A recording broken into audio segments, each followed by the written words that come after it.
Well, hello, everybody.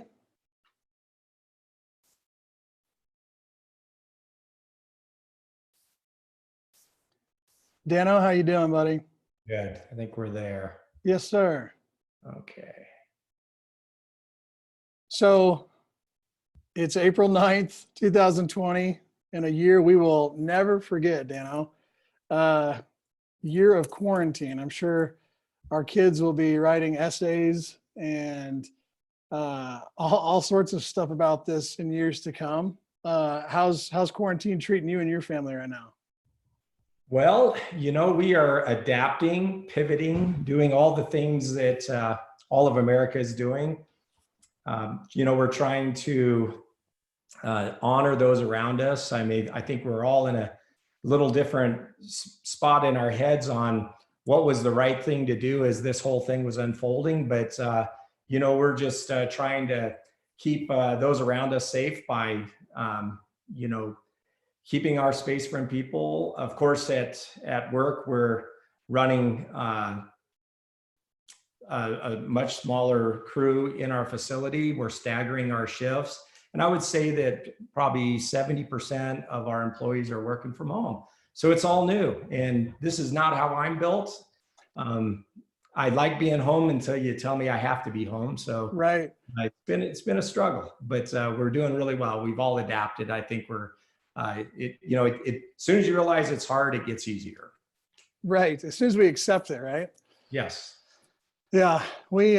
Yesterday it was my birthday. And so we went for a hike, and I'm actually sporting for my sister a new vintage 1981 t-shirt, and got some sun yesterday. So yeah, I agree. We're trying to be wise by limiting our interaction with people, which is tough for those of us that are extroverts. But like you say, like you tell me I can't be with people now, that's the first thing I want to do. It's kind of like, don't think about pink elephants, right? So yeah, it's interesting. But what's been fascinating for our company and for you and me as friends and things like that, it's been a challenge to say, okay, well, are we going to let this keep us down, or are we going to think outside of the box? And how do we work from home, and how do we still continue to find ways to manufacture and ship to our customers, but also how do we delight them in different ways? So actually today represents a piece of that. We've never done a webinar before for customers. So I know you're excited about this too. I think this is really fun. It's our heartbeat. You and I used to run customer service together. And now it's been a couple of years since we have. And so this is kind of our way of giving back to customers and being connected with them. So it's really fun. And I'm really excited. So thanks for making time for this. I think it's going to be great. And I just want to say to everybody out there that's listening, our heart for you guys is that you would survive, but not only survive, that you would thrive in your RVing. And so while you've got this downtime, now's the time to do what you're doing today, which is, how do I educate myself? How do I continue to dream forward and look ahead to say, okay, when this thing does flip, whenever it does, I want to be ready. I want to be in the know. I want to know if I need product. If I already have that product, then I can feel confident about that. If I need to get it, that's okay. So we'll be talking about some discount codes and things like that for those of you that are attending today. And we're really excited to be able to try to give back and do our little part here from Castle Rock, Colorado. So Dan, let's start this thing off. So flat towing. Mm-hmm. There's going to be a few people watching today that know a little bit about flat towing or have heard of it. They're interested, but they haven't done a ton of research. Maybe today would be the first time they would really hear about it. Can you give us just a brief history of how it got started, what it is, and where we are today? Yeah, absolutely. RVing back in the 80s and early 90s started really getting traction as far as people knew that as their RVers were getting larger and they became more of a beast when you go to put them in an RV park, that we knew we had to start bringing towed vehicles along with us, because when you get to your RV park or you get to any of the national parks out there that we like to visit, we want to get in our towed vehicles and drive around and be able to get around. So, Sure. the way of bringing a vehicle along with you for a long time was you had to put it either on a trailer put it on a dolly. So around that same time, the innovation of the tow bar really came out, and it allowed people to tow their car on all four wheels. It made it very simple to hook up to the motor home and unhook it. And so that is really where the flat towing vehicle got started. And a lot of the vehicles in the early parts of towing were a lot less complicated than these computerized, incredible machines that we tow today. A lot of things were manual manual shifting, and had a transfer case that was manual, and not to mention an actual key.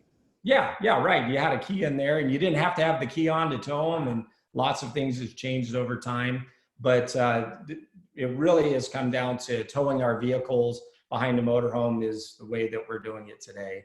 So definitely in the early 90s, it was a hot topic, and that's about when my dad and I got into the industry. That's right. So speaking of which, I mean, one of the reasons why you're a leader in this space is because you and your dad, almost a little more than 25 years ago now, invented the very first braking system for flat towing. Yeah. It's interesting that flat towing started in agriculture, people trying to drag their pickups out to the fields so that they could boogie back home and stay out in the field as long as possible, and how that's transpired into RVing. And I mean, the purpose was totally different, and here we are today, right? Yeah, I mean, the inventor of the tow bar were not guys like me. They were, guys in the agricultural business, and they would tow a vehicle behind a tractor just like that, and that's where the invention really came from. And I love entrepreneurism, and I love that necessity breeds this kind of invention. That's right. So we're going to talk about the 6 things you really need to consider, and the mindset that we would encourage people. If somebody was sitting in the room with you today, Dan, basically we're going to let them into your office today, and you're just going to give them counsel. I mean, you've been doing this for a long time. Doesn't mean you know every in and out. No, certainly, but you've seen a lot, and you've experienced a lot. You've been towing for a very long time. You've had many towed vehicles, many tow bars, for that matter, many braking systems, because you've had a couple different companies. So let's dive in, and we're going to talk about the first thing that someone would consider if they're going to flat tow, and that is their towed vehicle. Yes. So Dan, talk us through it. Not every towed vehicle is created equal, as you like to say. So walk us through not only what, towed vehicles in general, but also like how you would go about picking one. Sure. Well, I think we need to talk about the 3 ways to tow a vehicle that are out there today. And those 3 are, you can tow it flat on all 4 wheels, which is the most popular way that we do it today. You can still tow them on a tow dolly. Rather, you put the front wheels on the dolly, or you put the rear wheels on the dolly. And the other is you can still put them on a trailer. And so, it's amazing. As I travel around the country in our RV, my family and I, and, I'm constantly looking at what other people are doing. And I still see plenty of tow dollies, and I still see people putting them on trailers. And now, of course, I think it comes down to the easiest way to do it is with these amazing new tow bars that are out there today. You want to tow them on all 4. The thing about using a trailer or a tow dolly is when you get to where you're going and you take your vehicle off of those pieces of equipment, they're very large. And so now you're trying to find a place to store your motorhome, your trailer or dolly, and your towed vehicle. And these RV sites are just not designed to hold that kind of, the size. So it really comes down to, once you come up with your method of the way that you're going to tow your car. So there's 2 schools of thought here. One is a lot of us already have a vehicle that's in the family. We're using it for everyday life. And we don't all have the luxury of just going out and saying, hey, I'm going to buy this kind of vehicle to tow behind my motorhome. So if you've already got a vehicle that you're going to tow, the best thing to do is every year Motorhome Magazine puts out an article or a magazine. It's a publication called the Dinghy Towing Guide, and it's comprehensive. There it is. It's fantastic. You can go back and look at years and years of these, but they come out every year. But you want to go in here and you want to find your vehicle, and it's going to tell you everything about that vehicle and if it's towable, how complicated it is to tow it. But this is a great reference. I mean, we use it every year, you know, in our customer service to make sure that we're guiding people correctly. So if you've got a vehicle already, you're going to want to make sure that, you know, that it's going to be okay to tow in your guide. Another thing is to always look in your user owner's manual that comes with your vehicle. If you go to the back of the index and look under recreational towing, it's going to walk you through if that vehicle is towable or not. And correct me if I'm wrong, Dan, on the Dinghy Towing Guide, I believe what they're doing is, I think they're literally, motorhome.com is, or Motorhome Magazine is literally copying, pasting that section out of owners' manuals and populating it in there. It's just a really fast way to find information about your vehicle. Sometimes with these books, you're trying to, you know, find it. It can be a little faster, but certainly you're exactly right. It's in the user guide. Yeah, it's a great reference to go to. You know, so if you're gonna pick out a new vehicle that you haven't ever towed before, again, go to the Dinghy Towing Guide, and you know, it's always for me. I've towed a lot of different vehicles over the years, and I've had a couple of vehicles that were our family vehicle at the time, and they were a little more complicated to tow, and they took a little more time to get into the tow position.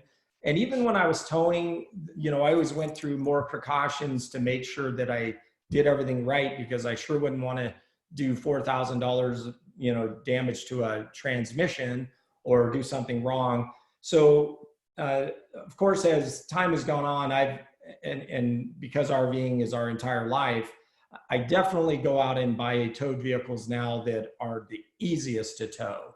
And for me, the last vehicle I had was a Jeep Wrangler. Towed that for many years, love it. And as a matter of fact, just last month I bought the new Gladiator, and which is the Jeep Wrangler with a pickup bed. Right. And so I'm super excited to get it. We're getting it set up to be towed now, and it's going to be a super easy vehicle to tow. So one of the things that we like to tell customers is, look, we always want to go as simple as possible. And that's just kind of the heart of RVi in general, whether it's the way we create products, the way we manufacture a product. You know, we some things you can't get around. It's just a burden. But we try to do everything in our power to boil things down to the simplest. We don't get it perfect. That's certainly our intent about everything. And I think that's what I'm hearing you say about the kind of towed vehicle you're looking for. You want to go simple if you can start from scratch, right? That just because an RVer has a checklist of so many different things to hit the road, having a towed vehicle that's easy to put in tow position isn't so bad. But to your point at the beginning of talking about towed vehicles, talk to them about if they already have one. It's really about knowledge, right? I mean, that's the most incredible part about all that. Yeah. If you're, you know, so there's a lot of electronic transmissions out there today, and sometimes they have a 7-step process to get it into neutral on the transfer case so you can tow them. And that's not a bad thing. I mean, it's 7 steps. As long as you're taking the time to write down what those 7 steps are and follow them every single time. You know, I'm just glad that the automakers are continuing to make these electronic transmissions towable, and right. it opens this up to a lot of different types of vehicles. I have found that anything that has a manual transfer case, if it's in the 4-wheel drive category, that it makes it simple. You know, pull it back into neutral, put your vehicle in park, and tow it away. So. Sure. It really doesn't matter if you know, again, we try at RVi to simplify everything. There's a lot of systems on a coach when you're traveling. So, you know, everything that you can simplify makes the whole process more enjoyable. But just follow the guidelines of you know, getting them in the proper position, and you're not going to have problems out there on the road. That's great, Dan. Thank you. All right, so let's talk about the second thing when flat towing that they would need to consider. Once you've got your towed vehicle, now you need to consider your tow bar. Yeah. And this is the piece that links up the motorhome to the towed vehicle. Can you break that down for us? Tell us just briefly what a tow bar is, and then we can talk about how you would go about making your decision for a tow bar if you were to recommend one for somebody. Yeah, absolutely. And you know, as important it is to pick the right towed vehicle, it's more important to pick the right tow bar for what you're looking for. So, you know, let's talk about budget, because everybody has different price points that work for their situation. And, you know, tow bars are anywhere between $200 and $1,200. They've really come a long way in the last 5 to 10 years. The engineering on these tow bars are pretty fantastic. We've got 3 major manufacturers in the industry, and that's Roadmaster, Demco, and Blue Ox. Right. They're the 3 big hitters out there in our industry. They all, as a matter of fact, I've towed with every one of those manufacturers' tow bars, and I've had success with all of them. I think they all make a pretty decent product. I'm currently using Roadmaster's, what's it called, Jared? The Nighthawk. Yeah, the new Nighthawk. And as a matter of fact, it's the one that Jared's showing on the screen right now. And the main thing when picking a tow bar is getting your weight ratings correct. If you're towing a 5,000 pound vehicle, you don't want to get a tow bar that's rated for 5,000 pounds. You want to get a tow bar that's rated for a few hundred pounds over what your vehicle weighs. And any of these 3 manufacturers will walk you through that to make sure you get the correct one. Tow bars take a lot of stress. I mean, every time you brake or take off, there's a stress on the tow bar. When you turn corners, there's a stress on it. So we want tow bars that are going to stand up against that kind of stress. I'm going to tout Roadmaster a little bit right now because I've owned all the tow bars, and I was fortunate enough a few years ago to go through their manufacturing facility, and they build these from the ground up. They do all their own engineering, and they have the most stringent testing facility when it comes to finding out how tough their tow bars are, and they really test their equipment. And then also, I like their engineering. I think they have a non-binding tow bar that no matter what kind of bind you have it in, where you're trying to hook up or unhook, it just unlatches so quickly. So I'm pretty impressed with the tow bar line that Roadmaster has today. Blue Ox and Demco, though, if you buy their tow bar, you're going to be fine. They make a great product too. It's just where I'm leaning right now. If I'm a customer listening right now, Dan, I'm probably wondering, besides what you just described, why did you pick the Nighthawk? Because Roadmaster's got everything from A-frames to these non-bindings. And I want you to talk a little bit about those too. And by the way, folks, if you've got questions, if you look at the bottom of your screen, whether you're on a smart device or a laptop or a desktop, it doesn't matter. Shoot us your questions. We're going to have a time at the very end of all this where we'll go through some of your questions. We'll have a Q&A time, and it'll be fun. But the question is, what made you choose that particular one? And then can you tell us about, because like you said, some people are going to be on a budget right now. I mean, things are tight in quarantine with COVID going on, the stock market, you name it. Everybody feels that differently. And Sure. So there's going to be everybody on each end of the spectrum and everywhere in between. So walk us through that. Yeah, well, so Roadmaster, all of them make several. I mean, I'm a gadget guy. I love things that do more than just tow the car. I bought the Nighthawk, to tell you the truth, because it had the lights on the side of it. It's got a safety feature to it. At night when you're towing, it'll let you know that it lights up the middle of the tow bar, so that between the rear of the towed vehicle and the back of the motorhome, it lets people know that you're still towing something. So I like the fact that it illuminates there. It's an 8,000 pound rating tow bar. So it's got, you know, a lot of rating on it. But I say that because they also make a less expensive tow bars, all of them do, that do the same thing. They're still rated with really good weight ratings. They're just a little simpler, but they do the job. Jared just put up, here's the simplest tow bar. These are around $200. They're called A-frames. So if you wanted to start at the bottom line of what you can get in a tow bar, these A-frames are non-retractable arms. So they're very difficult to hook up to the RV because you have to line the vehicle up perfectly to get it on the ball hitch of the motorhome.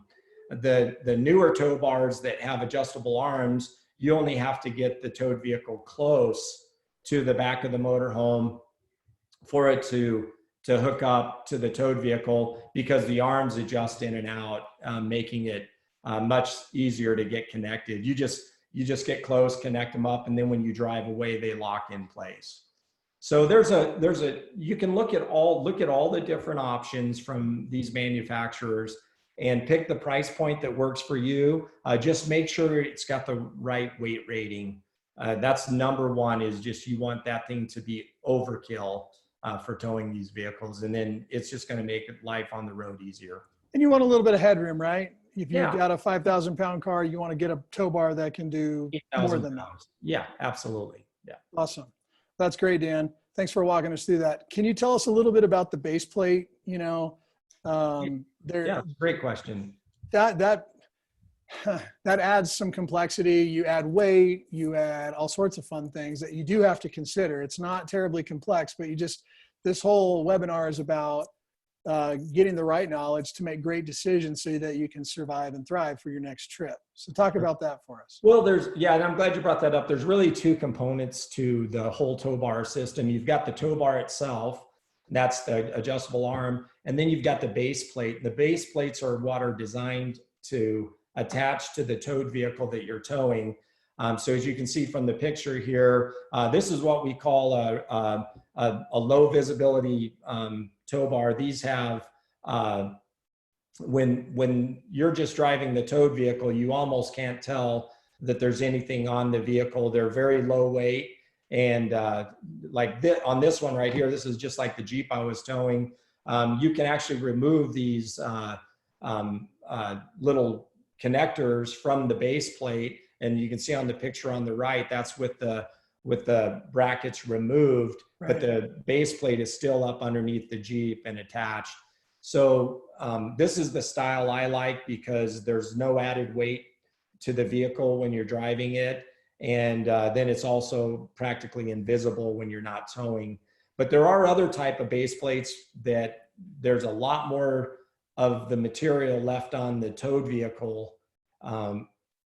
So when you're driving it around, you'll see this larger base plate on the front of it. It adds to the weight of the vehicle. I don't like things that are going to change the alignment, adjust the caster, those kind of things on the vehicle. So, you know, look at these. They've really come a long way in engineering down and getting smart on how these base plates work. But and by the way, all three manufacturers make really great base plates for towed vehicles. That's great, Dan. Yeah, as a matter of fact, everybody, if you're unaware, if you haven't looked at their websites, each one has a product selector. You put in your vehicle and then it'll spit out, here's the base plate. If you already have a base plate from one manufacturer and getting a tow bar for another, oftentimes they'll have interfaces between manufacturers.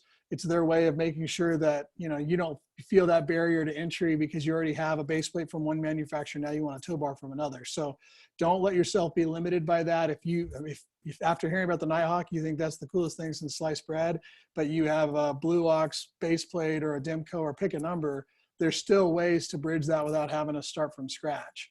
I do want to tell everybody that I'm starting to see the questions rolling in. Thank you. We're excited to answer those, and we will definitely get to those towards the end of this. Okay, Dan, so that we've covered 2 of 6. We've covered the towed vehicle, the tow bar. Now let's talk about lighting systems. Yeah, so there are three types of lighting systems out there. You've got, if you look at this picture here, this is the simplest lighting system. These are mag lights. They've been around for 80 years, and these would just magnetize to the back of the towed vehicle, and then you would run your electrical wiring forward and attach it to the motorhome uh, four-way to get the lighting from the motorhome. The other one we have is the wireless or portable lights. These would magnetize to the back of the car, and then they communicate through a RF signal from the motorhome's brakes and blinkers. And then the third most popular system is wired installed lights, as you see on the right side of that. And how that works is you're going to plug into, there's actually an umbilical cord between the motorhome and the towed vehicle. And this is something that just plugs in on both sides. And then you have this wire light kit that you have to run underneath the vehicle. Usually you follow the brake line on the towed vehicle back to the rear of the towed vehicle. And then you're going to come up and actually get inside of the tail lights on the towed vehicle and install bulbs in there. So again, this is one of those things of preference. It doesn't really matter. It's a law that you have to have blinkers and a tail light and running. That's right. Not a lot of people know that. Talk a little bit about why that's the law. Well, yeah, I mean, it's like any trailer. You've got, 15 to 18 feet of vehicle sitting behind your RV, even though you could see the lighting on the RV when you're towing, you still have to, by law, have lights and brake lights on the towed vehicle itself. And of course, traveling at night, it'd be very unsafe not to have it anyway. So common sense says we really need to have this on there. Right. It's interesting because, when you're first getting into RVing, it's kind of like anything, whether you're starting a new sport, if you were skiing or golfing or whatever, there's all this equipment you have to gather, and you haven't even hit the slopes or haven't even hit, the range or whatever. Same thing with RVing. Obviously more expensive than those two things, but there's a lot that you have to consider. Some things are very expensive, some things aren't, like the wired lighting that you just spoke of. Not that expensive, but I think we can start to try to make these decisions on our own if we're not careful or uninformed, that say, you know what, I'll wait on that.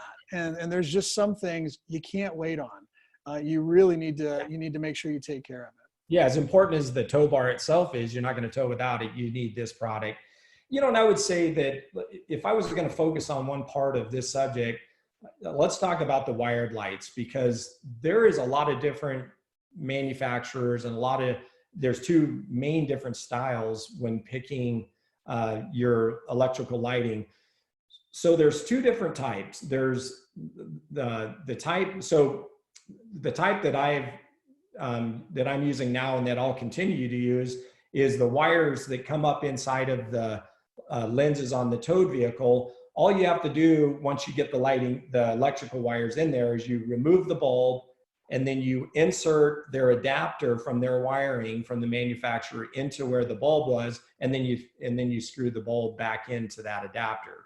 So you're really just coming in line with your vehicle's bulb, but you're getting the power from the you're getting the power from the motorhome to turn the brake lights and the blinkers on. A guy named David just asked a quick question specifically to that. So I'll go ahead and it's a great question. He said, do you have to use diodes on that? Yeah. So most of these kits that you get today, they come with the diodes already built in. And what diodes do is they keep power from the towed vehicle from feeding back into the motorhome. And just think of it as a diode is a one-way switch. So it allows electricity to go one direction, but will not allow electricity to go the other direction. So when you're talking to your manufacturer, and that's Demco, Blue Ox, and Roadmaster, and there's probably other people that make them too, but the big three tend to have the right products for you. Always ask them if this doesn't include diode kit, to make sure that they sell that to you. They're not expensive, but they need to be in there. Right. So great question, David. Yeah, thanks, David. All right, Dan, that's awesome. So there's three. We've talked about the towed vehicle. This is all chicken and egg stuff here, right? There's no point in buying these other things if you don't have the towed vehicle. Certainly no point in getting anything else if you don't have a tow bar. Now we've talked about the lights. Let's talk about the other. Jared, let me add one more thing about the lights before we move on. Yeah. Because there's two types of these mounted. The ones I was talking about is where the adapter goes in and you thread the bulb into it. There's also another type that gives you actually a separate bulb, and you have to drill a hole into the back part of the lighting fixture, not the lens, but back inside. And then, so you'll actually have two bulbs in that type. One is the regular OEM bulbs that came in the vehicle you're towing. And then you've also got these other bulbs that get mounted in there. You have to drill a couple holes. The only thing I would say about those is they're fine. I've used them, but you got to make sure you have room inside the housing to add those. And if not, make sure you get the type that just has the adapter that plugs in to the light. And you can install these yourself. And remember, any of these things can be professionally installed at, RV dealers and hitch people all over the country. Right. So let's talk about the next thing that is required, just like the lights are required. Let's talk about braking systems. This is, again, why you are one of the leaders in the RV industry, is because you and your dad invented the very first braking system a little over 25 years ago. As a matter of fact, I got a fun photo for everybody here. Awesome. Yeah. There's Magnum PI Dan and his dad there. Hey, mustaches awesome. Were in there, man. Let me tell you. They're coming back. Yeah. Oh no, my wife would kill me if I did that. Yeah. Yeah. So talk to us about braking systems. Like, what does that mean? Somebody hears braking system, like, wait a second, my RV already has brakes. What are you talking about? Yeah. Back us into that. Yeah. So there are laws out there that when you're towing a trailer or a towed vehicle, if a vehicle is over a certain weight, and you have to have an auxiliary braking system for that vehicle. There, 49 out of 50 states require either a braking system or a breakaway. So there are many, many reasons to have a braking system on a towed vehicle. One of them is the law. And when I think about the legality of the braking systems, there's another side to it, and it's the monetary side. There's definitely liabilities. If you're towing a vehicle and you can't get it stopped in time and you get in an accident and you don't have a braking system, it opens up to all the liabilities that come with that. There's another tremendous reason is, tow bars are not perfect. They're mechanical devices. And if you have a catastrophic hitch failure where your vehicle comes completely unattached from your motorhome, now you've got a missile flying down the road, at 60 miles an hour going wherever it wants. We need to have a breakaway on that so that if it comes unattached, the brakes come on full and it's going to bring that vehicle to a stop very quickly. So I got to tell a quick story. The way you said that triggered a great story that I heard. Well, it's a scary story, but everybody will find some amusement to it. So only because everybody was safe. But a couple of years ago, when I was in customer service for RVi, a man called and his wife was with him on the phone, and he said, "Well, I need your braking system." I said, "Well, great, that's awesome." And he goes, "Can I tell you a story?" I said, "Well, of course." And he said, "My wife and I were in the hills in New Mexico, and we were, doing a bunch of this, and we came down one. It was a really long stretch, and I can't remember if he said it or his wife said, 'Hey, that looks like our car.' And then it dawned on the other one, that is our car. It had a catastrophic hitch failure or a pin sheared or something, and it had, because there was no brakes on that vehicle, it was going down next to the vehicle. What they had to do was speed up and let it bump into the back of that RV until it came to a complete stop, because they were afraid that it would be a liability, hit somebody else, you name it. And so from that day on, he had a braking system. I mean, those are the stories that, make your palms sweat and get your attention for sure. Yeah, definitely not the way you want to buy a brake is after something like that. So no, very, very important. Yeah, my dad and I got into this 25 years ago. He went on when my dad and my mom were RVing for the first time. They had a situation where a pallet fell off of a truck in front of him on a 2-lane highway, and he couldn't get stopped in time.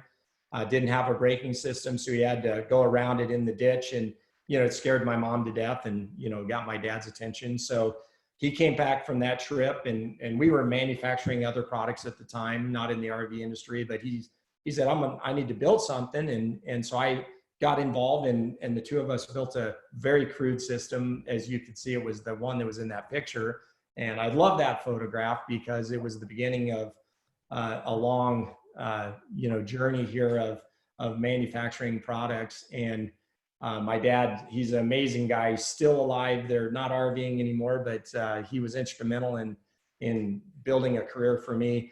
But anyway, we took this product and we developed it into something that we could sell to the public. It was called the Brake Buddy at the time, and it was incredibly successful, and mainly because there was just nothing like it at the time. We didn't have any competition. Well, I'm not the smartest guy in the room at any time, but when you get something that saves lives and changes the way people tow their cars, it really took off. And great story. My dad retired a few years later when I bought him out, so it was great. But that's really how we got into the braking world. And from that, I became an RVer myself and was using all of our products that we were developing. And I ended up selling that product back in 2004. And then after a non-compete for 5 years, I got back in the industry. And Jared, you and I have been building up this company for 10 years. And we're doing really great with this new braking system, the RVi Brake 3. Yeah, it's been fun to watch the team respond so well during this COVID quarantine. I mean, everybody's been such great team players. You've done a great job of building not only great products, but a great team, Dan. So we have an incredible team. Yeah. Thanks for your leadership. All right. So you told us kind of the history of braking systems, the why. Now let's get into the what. Tell us what these braking systems look like. How does it work? I mean, obviously no human's going to sit back there and put their foot on the brake pedal while you're driving. Yeah. How does it work? Well, there's two schools of thought. We've got portable brakes, which is what we sell, and then there's installed brakes. So the portable brakes sit on the floorboard of the towed vehicle, attached to the brake pedal, and then either the seat, and in the case of our product, we push against the rise in the floor pan, so our brake, doesn't move when it's activating.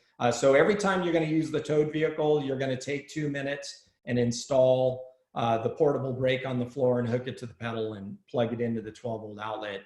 On the other hand, installed units are kind of like taking everything that's inside of our housing, taking it out and place it in different parts of the vehicle with a permanent install. So you're not putting a portable box in and out of the vehicle.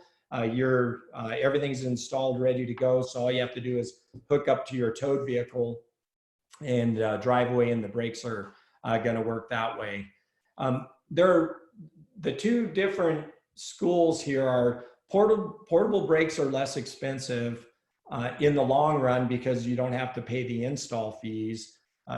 Install brakes are less expensive up front, but you're going to pay just about double in price, maybe 2/3 more for an installed unit. So when you're look, we make a portable brake system, and of course we want everyone on the planet to buy our product, but our hearts truly are that no matter what you choose, whether it's our product or an installed product, it's really what works for you and for your family and for your budget.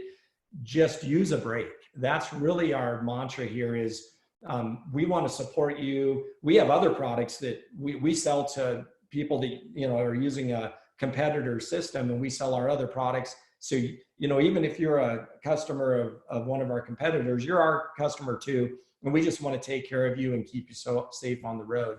So do your homework on between portable and installed. If you're going to trade a vehicle in every couple of years, I wouldn't suggest an installed unit. I would go with a portable because all you have to do is take the brake from vehicle to vehicle. But if you're going to keep your towed vehicle for 5 or 6 years, installed is a great way to go. Your cost of ownership, gets amortized over a longer period. So it's really what kind of features you're looking at in a product. Right. Motorhome Magazine did a survey years ago, and actually I think it was only 4 or 5 years ago. And certainly there are people that still tow their VW Bug from 1977 or whatever. But they said that on average, RVers change towed vehicles every 3 years. And at first I thought that was incredible because I keep my cars for a long time. But, if you've got a car on a lease, every 3 years makes perfect sense, right? And it's kind of fun. It's entertaining to change towed vehicles. Well, in that case, like you say, a portable system is the way to go. Well, that's great, Dan. And speaking of braking systems, because we make one and because we want to do our part, even in the smallest of ways during quarantine and COVID, and we realize things are feeling tight and everybody's trying to only buy the essentials right now. If you're getting ready in your mind for your next RV trip and you don't have a braking system, after this webinar, you're going to be getting an email from us just for the attendees, the participants of this webinar, for 10% off the whole store. That can save you quite a bit of money if you're going to add a braking system and or tire pressure sensors, which we'll talk to next. So I guess that's kind of my own segue here, unless you've got something else to add on braking systems, which is the fifth thing, to consider when flat towing is tire sensors. And people can say, well, how convenient you make them. Well, Dan, talk to us why this is so important. Obviously, car manufacturers have been required to put them in stock on every single vehicle since 2008. So talk to us about the importance of tire pressure sensors and how to make a good decision about them. Yeah, I'll have to say that when we're talking about tire pressure sensors, I'll be perfectly transparent, before we manufactured our own, I never used a tire sensor. And as soon as I started using our tire sensors, it turned a light bulb on for me as a user to say, I can't believe I wasn't using it before. And here's the reason why. The number one cause for tire blowouts is uninflated tires. And it's very tedious to go around with a gauge and check, rather you've got 14 tires or 10 or whatever it is that your combination is, but just to go around and check all of your tires is tedious. So to be able to just get in the coach and look at your monitor before you drive off and see that your tire pressures are correct, that's very important.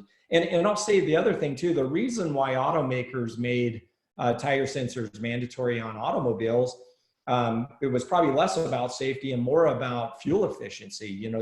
We're trying to make cars definitely, more fuel efficient. So if you run proper tire pressure in all of your tires, you're going to get better mileage. Also, I don't know about all of you out there with RVs, but when it comes around to I'm buying new tires for the RV, I always get a little bit worked up because they are not cheap. You can spend 10 grand outfitting your coach with new tires. So I have just found that, keeping proper tire inflation, our sensors, like a lot of the sensors out there, are going to tell you the temperature and the pressure. So it also is a way to look at if I see one tire that's a much higher, temperature than another tire, there's something going on there and I want to know about it. For sure. And I would say that the other thing for tire sensors are peace of mind.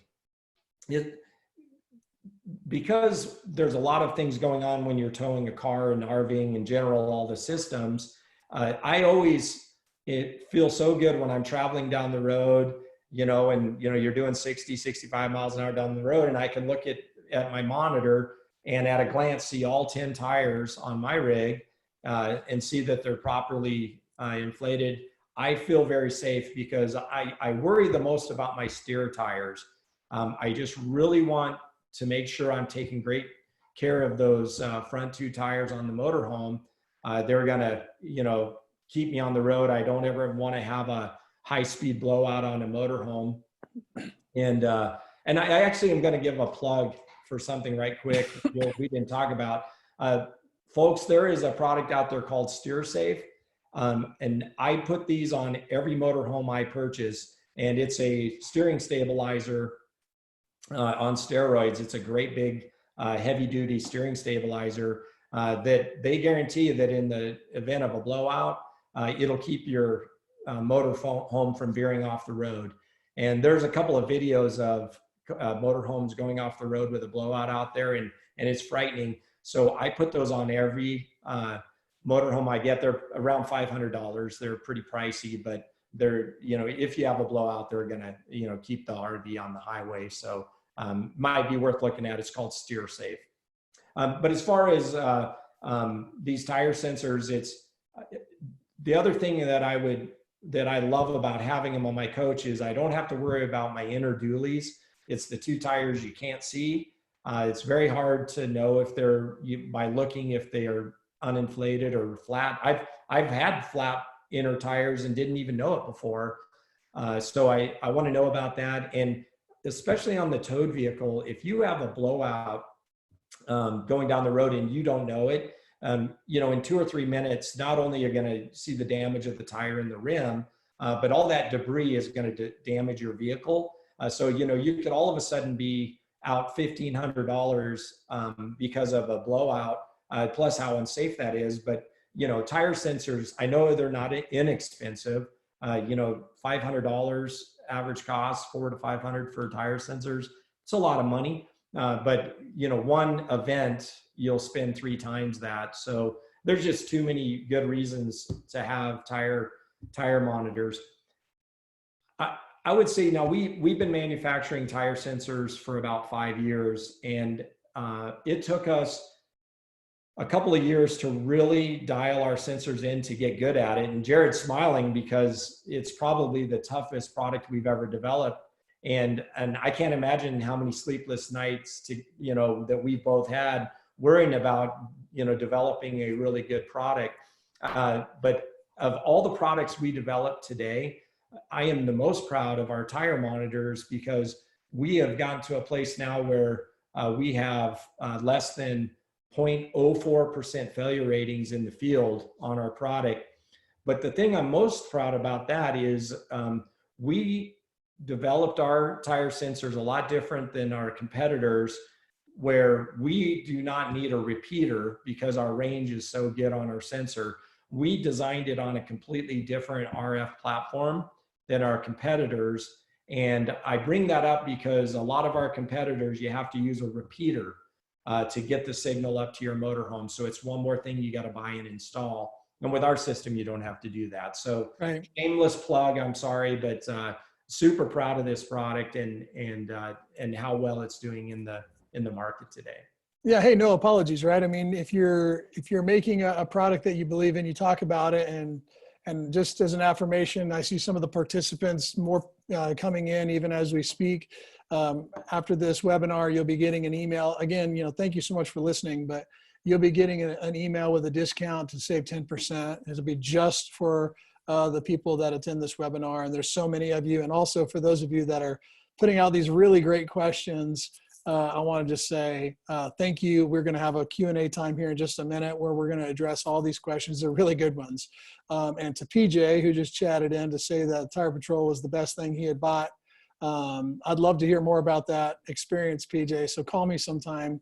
But thank you for the shout out there and the love. We really appreciate that.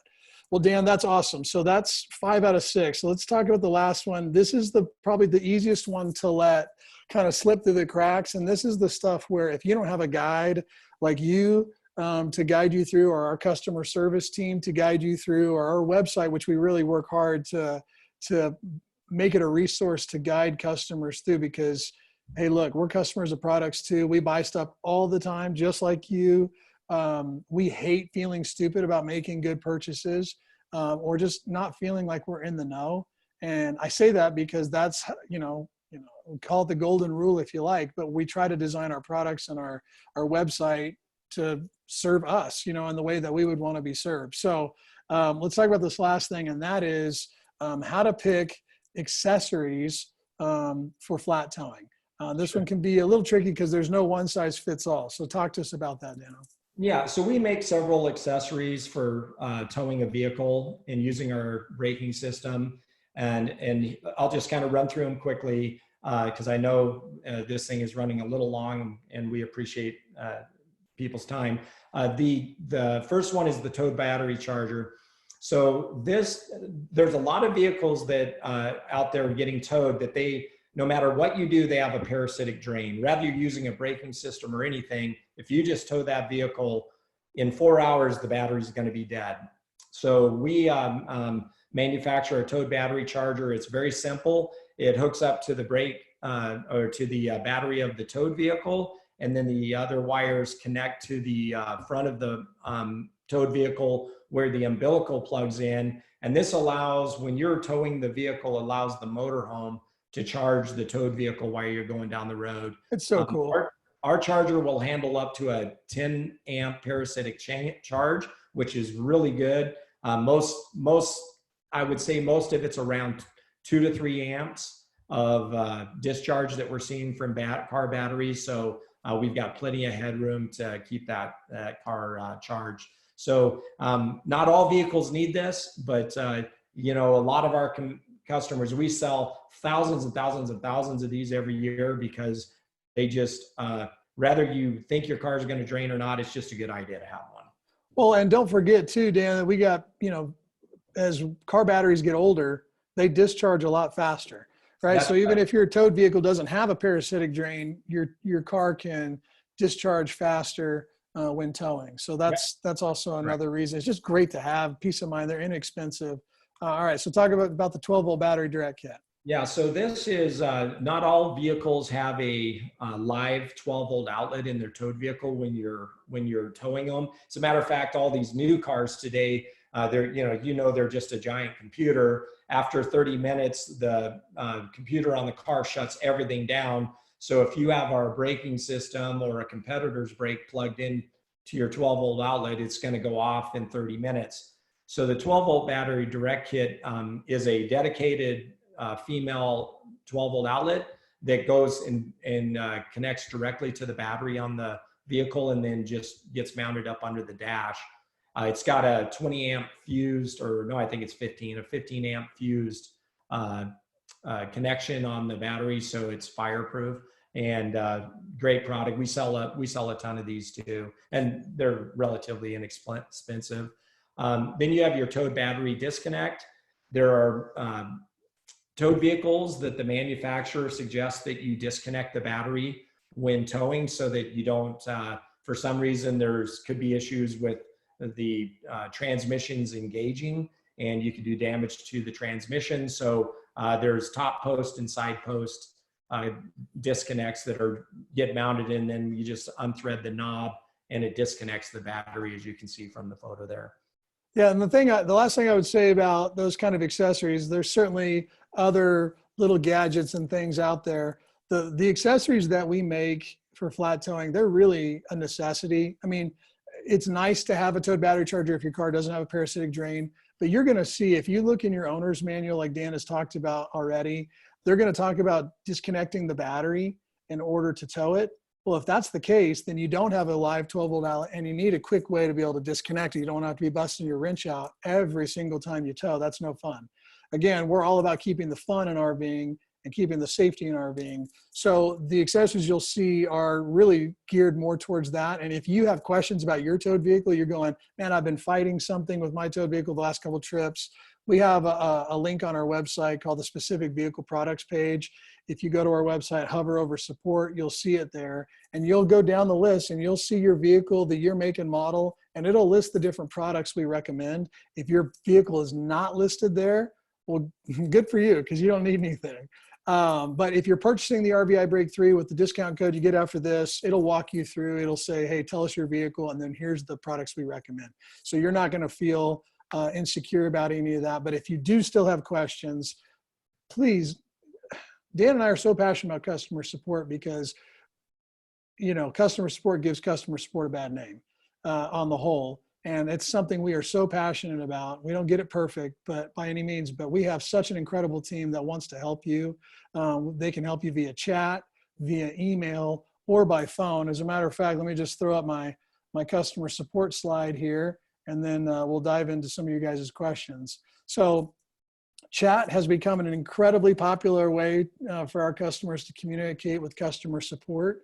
As a matter of fact, it's almost 50% of how we get communicated with these days. And I love it. I know when I'm on somebody's website, I love chat because I assume I'm going to get to talk to somebody that second. If you're like me, I've started to assume that if I call in, I'm not going to get in touch with a human. Well, with RVi, you will, if you call in, if that's your contact method of preference. But either one of these, we'd love to take care of you. All right, Dan. So we're going to go a little rapid fire here. All right. We've got 14 questions, and we may get more as we start to rattle through some of these. So let's talk about it. So David says, regarding the hub, when using it with a 43-foot tag axle motorhome, will there be any issues with Wi-Fi connectivity while driving? Will I need a signal repeater?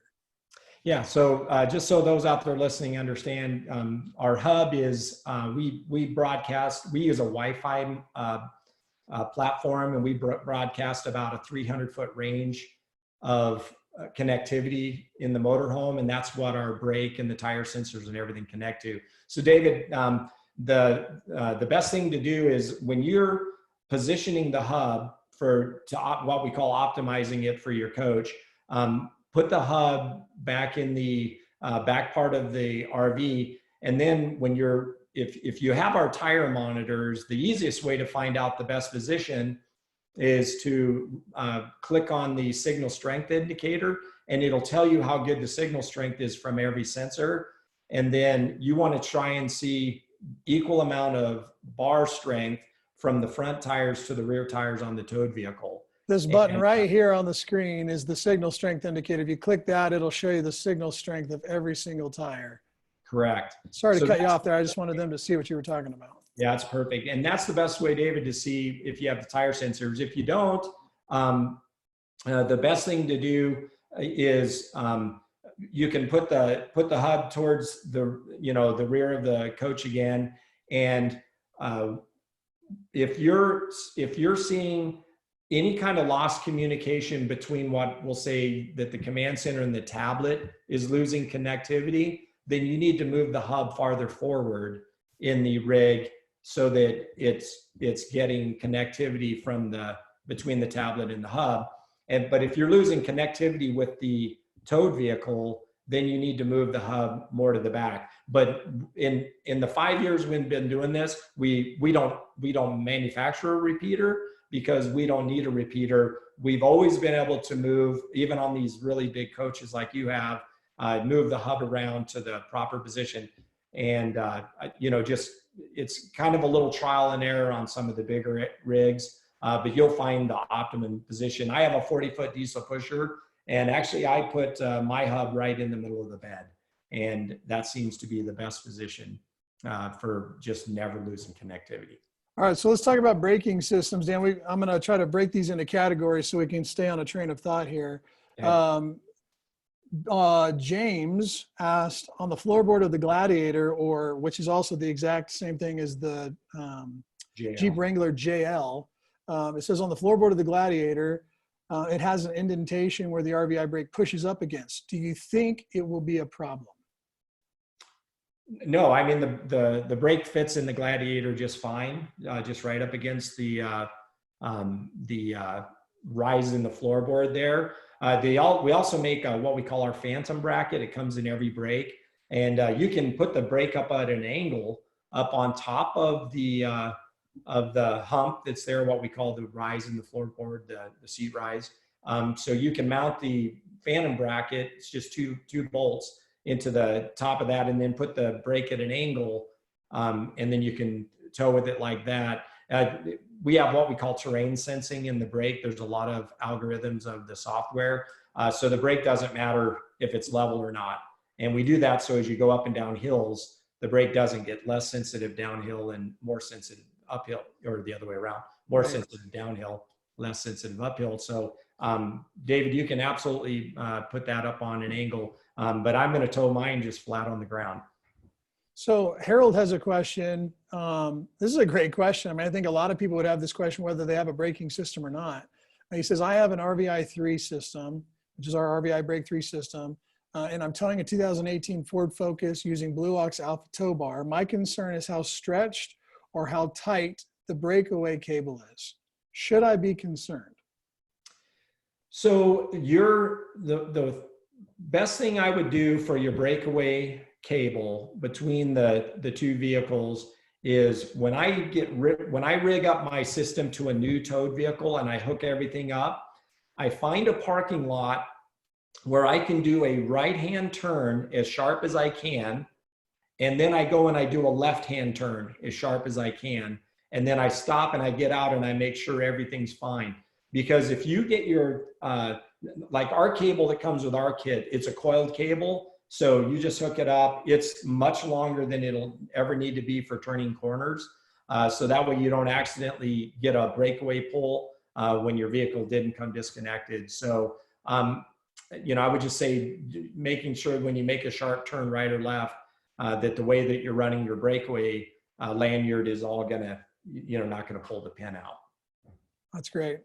David had another question about the brake. This is the last one I see about the brake right now. It says, regarding the braking unit, if the motorhome Jake brake or transmission brake is used without touching the brake pedal in the RV, does RVi brake activate due to the inertial forces? It's a great question, David. That is a good question. So exhaust brakes or Jake brakes, they're kind of different. It depends. If some exhaust brakes are not very aggressive, and so when those kick on, they're not going to be enough inertia to kick the brake on. Our system works off of an accelerometer, so you have to exceed a certain amount of G-forces before the brake comes on and helps. A lot of our competitors, every time you touch the brake, it turns the brake on. We just find that to be unnecessary.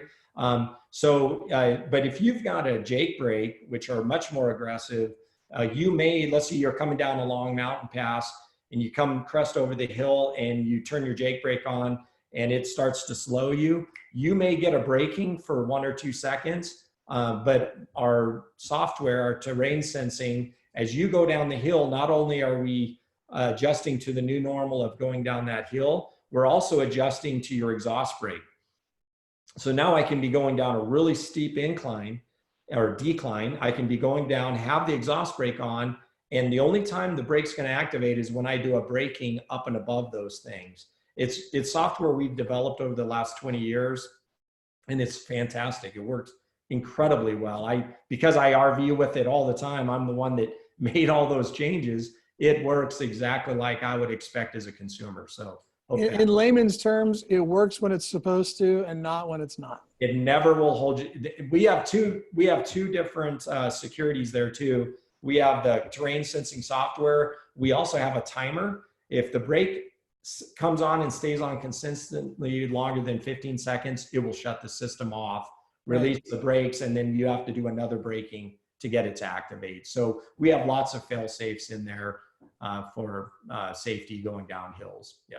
So that's great, Dan. The only question we got about lighting systems, and this is I think this would be anybody's question. I can't imagine. I mean, before I got into this industry, I would have just assumed this is how you did it.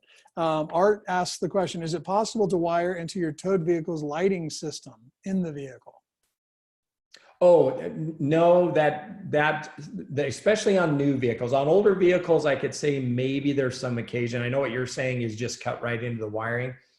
All these new vehicles, they're all relays, and you cut into a line, you are going to jack up all the sensors. There's so much things going on there in the closed systems of these cars. You don't want to do that. Right. Okay. So now we're going to go hot on some tire sensors real quick. Okay.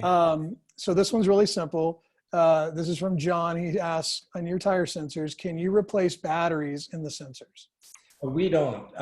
We decided to go with a hermetically sealed sensor. It's, for the most part, it's disposable. We have a really great replacement program. So instead of when your batteries after 3 years go dead on your sensors, instead of going and getting batteries and putting them in there, we just replace your entire sensor. So you're just going to throw yours away. We're going to send you new ones. I don't know. I can't remember what our pricing is, JB. It's only $10. $10 per sensor. So if you think about it, every 3 years, you're you're going to get a new set of sensors for, if you got 10 of them for $100, you're getting all new. The reason we do that too is the batteries aren't the only thing that go wrong in a tire sensor. All those seals, the rubber seals, they also go wrong. So with our system, we keep our price down. We're trying to be super competitive. And by the way, we make all of our sensors in-house. We manufacture everything in our facility. We do we test everyone too. Boards. You know, we're very vertically integrated here, and we're proud of that, to be U.S. made. So you know, when your batteries go dead, you give us a call and say, hey, my batteries are dead. For $10 each, we're going to send you a brand new set. That's great. Richard says, I have wheels that prohibit steel stem installation, causing me to use rubber stems. I've had problems with rubber stems failing twice. It appears that tire sensors might be too heavy. Any suggestions? This is a great question. So all of your stems on your, most of your stems on towed vehicles are all rubber stem. When we came, you know, I look at our competitors when we got into this, over the last 15 years, tire pressure monitors have given tire pressure monitoring a bad name, because people came out and made a bunch of junk, and that's just the truth out of it. And there are some systems out there that are quite good, but I would say a big majority of what's out on the market today, you couldn't pay me to use them. And some of these sensors are very heavy. Some of these sensors have pass-through sensors, which is a great idea. I'm not against it, but those sensors are very heavy. And so when we designed the Tire Patrol, one of the things I gave as guide to our engineers were, we are going to make the lightest weight sensor that we can. And I mean, these things are so ultra light. They're less than 3 ounces. Yeah, less than 3 ounces. And the only place we use any heavy material is in the brass that threads onto the stem itself. So I can say out of 5 years, you know, selling hundreds of thousands of sensors, I don't think we've ever had a call, JB. You're head of customer service. I can't remember having a tire valve sensor valve failure. So we're just not seeing it. Nope. So when you were talking about how much damage a flat tire can do to even the body of the RV, this isn't a question as much as just a comment from a guy named David. He said last year he was on a trip. He was actually on a tow dolly heading out of Salt Lake, and he had no clue that he was driving on his rim until somebody flagged him down. Wow. So it's interesting, you know, there are a lot of great Good Samaritans out there, but not everybody's paying attention to you. They're kind of paying attention to them, or they're just, you know, sometimes you'll go miles and you're like, how did I get here? Because you're just kind of going down the road. So the nice thing about Tire Patrol is it's kind of like your Good Samaritan. It's going to tell you, it's going to help you, it's going to flag you down. But he said, by the time I replaced the rims, tires, frame, and bumper, I decided I will have tire pressure monitoring system going forward. So thanks, David. I hate that you went through that, but thank you for that. That's a great telltale for other people. Terrence asked, Danny says, the tire manufacturer specifies pounds when cold. When you hit the road, the tires heat up. The TPMS alarms for overpressure. What is the usual pounds or percent overpressure you would set your high alarm and your low alarm? This is a great question. Terrence, you're the man. This is such a great question. I'm glad you asked it. So two things. Tires are designed to expand when you drive, because they warm up and they get hotter and the air pressure goes up. You want to, so number one, when you look at your tire on the side of your tire where it says how much to inflate your tire to, you want to go to the maximum pressure that's rated on cold pressure on the side of the tire. So if you've got an RV and it says cold pressure 120 PSI, you want to inflate to 120 PSI when your RV's been sitting and it's not been traveling down the road, because your tire is going to expand when you drive and your air pressure is going to go up 15 to 20 PSI. It's hard to believe, but it does. And you'll see it when you're towing. You'll start out and it'll be at 90 PSI. And when you're on the road, you'll be running at 115, 120 down the highway. So our rule of thumb is when you're at about 100 psi of pressure, we tell our consumers to go 15 to 20 psi over that. We don't actually use percentages, but we just say at 100 psi, you want to be setting your high trip pressure at about 20 to 25 psi above that. And then on your lower psi, of course, you can just go 5 to 10, and you'll dial it in. You'll figure out what you're lower. But if you're hitting your trip pressure where your tire patrol is warning you that your tire is overinflated, you need to just go into our settings of the tire patrol and bump that up to be above the pressure, at least 20 psi above what your running pressure is going to be. So very important though, always set your inflation when your tire is cold, never warm. You will have a blowout if you set that, if you pull over and you set, are adjusting your pressure when the temperature's already too hot. That's great. All right, guys. Well, that puts us at about an hour and 10 minutes there. I don't want to push this thing any further. I want to be respectful of everybody's time here. You guys are awesome. We still have some questions here.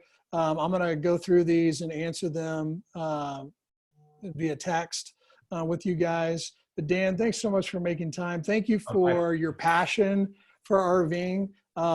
Anything you'd like to say to the RVers out there as we're kind of in this COVID bizarre, weird time? Yeah, listen, we all had to adjust to this new normal. I mean, I'm going to be transparent. I was kicking and dragging into this thing. I'm a number 7 on the Enneagram. If any of you do personality tests, I don't like to be told not to do something, especially when it comes to RVing, because I want to get on the road with my family. So this has been a really difficult pivot for me as a leader. But I also knew that I had to lead my team well. And I also had to lead my industry well. I love this country. I'm a proud American. I love that we all came together and to see an entire nation and a world do what it takes to make some sacrifices to protect the vulnerable and those people who needed to be protected. It's just been great to see it. We've done our part at RVi, to do whatever we can. I mean, here I am working in my office at home, and it's been great. I'll have to say I've enjoyed the new pace with my family. I've been working really hard to spend quality time with my kids and my wife. But here's the thing though, this thing is going to pass. I think we're, going to be on the other side of this hill in the next couple of weeks. And I've got, my wife and my kids and I we're already planning our next RV trip, and we cannot wait to go. And so as soon as this thing opens up, I'm going to get out there and enjoy this country. And I just hope to see some of you out there. I always look for, when I get in an RV park, I'm the guy running around the park, just seeing how everybody's doing and just seeing what their lifestyle is like on the road. And so, and I can just say we're about through this, and let's get on the road, and hey, let's stimulate the economy. And I'm not saying give me all your money. I love to sell you my product, but get out there and help other people that need to, get back to work. And I'm going to do our part to help other companies and other businesses out there to get back in full swing here in the next month. That's right. I mean, it's funny to hear you say that you're a 7 and you're on the Enneagram and that you're an adventurer. I think anybody listening today is going, I get that guy. Like, I may be retired, maybe I'm getting close. But the reason why I got an RV is I want to go have some adventure, right? And so and just for you guys that don't know, our heart is to help keep the adventure going. And the thing that can bum a trip out is not having the right gear. Oh my gosh, that can just be the absolute worst. What was going to be this awesome thing, you've built up all the anticipation, you got the family with you, you're looking like the hero, and then you get a flat tire. and you didn't know about it and you could have stopped it or prevented it. I mean, these are the kind of things that we are so passionate about, whether you get our product or somebody else's. We have a friend that at their business, they like to say, there's a lot of great companies out there, right? But what we care most about, and we would love to serve you if we can, is that you guys are having a ball out there on your adventures. And if you're not safe and if you're not legal, you're not going to have as much fun. So anyway, thanks, Dan. Thanks for making time. Thank you for your expertise and your passion. Thank you guys for joining us today. We're going to start doing more of these. And hey, don't hesitate to email us and let us know what other kind of topics you'd like us to talk about. We are totally open. We've got some ideas in the queue, but we want to serve you guys. So as you're at home during quarantine, we know you've got some thoughts and questions you're thinking about us. So reach out, don't hesitate, and we'd love to help. All right, guys. Take Have care. a great